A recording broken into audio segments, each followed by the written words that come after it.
তোমাদের প্রকাশকের মধ্যে মানুষজনই তো চায় না যে একটা নারী প্রকাশক আসুক। এটা খুবই ভয়ঙ্কর ছিল। করোনার সময় আমি শিখেছি যে কিভাবে অল্প ইনভেস্টমেন্টও আমি বইটা করে নিয়ে আসতে পারবো। তখন শুনতে হতো যে বই বিক্রি করো।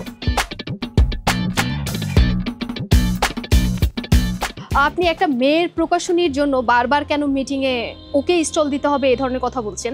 তো এই জিনিসটা ওই প্রবীণ বৃদ্ধ যে লোকটা বাংলা একাডেমিতে জব করেন তার জন্য খুবই মানে খারাপ একটা সিচুয়েশন ছিল যে তাকে এরকম একটা জিনিস ফেস করতে হয়েছে আমার জন্য। তো তিনি যখন পরে আমাকে বললেন যে তোমাদের প্রকাশকের মধ্যে মানুষজনই তো চায় না যে একটা নারী প্রকাশক আসুক। এটা খুবই ভয়ঙ্কর ছিল। প্রত্যেকটা জিনিস আমি আটকে যাচ্ছি এবং এটার পরে শিখছি বা কিভাবে টাইমলি তাকে আমার একটা লেখককে আমার জানাতে হবে, কিভাবে আমার কাগজে হিসাবটা করতে হবে, কিভাবে আমার বাধাই ঘরে ডিল করতে হবে। পাবলিকেশন ইন্ডাস্ট্রিতে মেয়ে খুবই কম। করোনার সময় আমি শিখেছি যে কিভাবে অল্প জিনিস দিয়ে বা কিভাবে অল্প ইনভেস্টমেন্টও আমি বইটা করে নিয়ে আসতে পারবো। এই জিনিসটা আমি তখন শিখেছি। মেয়েরা প্রকাশক হতে পারে না।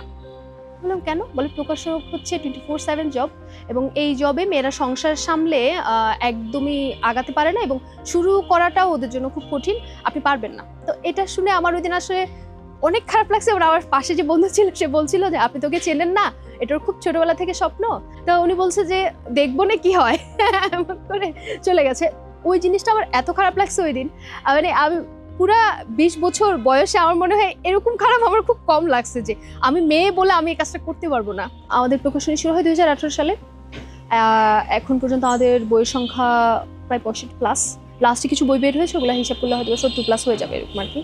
আমার মনে হয় ওই ক্রিয়েটিভিটির জায়গা থেকে আমি সফল, কেন আমার প্রত্যেকটা বই আমি হচ্ছে খুবই কোয়ালিটিফুলভাবে পাঠকের হাতে দেই এবং আমার এমন সব চিন্তা থাকে যে পাঠক বইটা পড়ে বসে যে পড়বে সেখানে সে কমফোর্ট ফিল করবে কিনা, বইটা যে বেশি মোটা হয়ে গেলে তার জন্য কষ্ট হবে কিনা, বইটা সে ক্যারি করে কোথাও নিয়ে যেতে পারবে কিনা। যেগুলো আমরা পেপার ব্যাগ বের করি, কাভারটা আমার ঠিক হচ্ছে কিনা, বইটার সাথে টপিকের সাথে কাভারের কালার সব কিছু ঠিক হচ্ছে কিনা।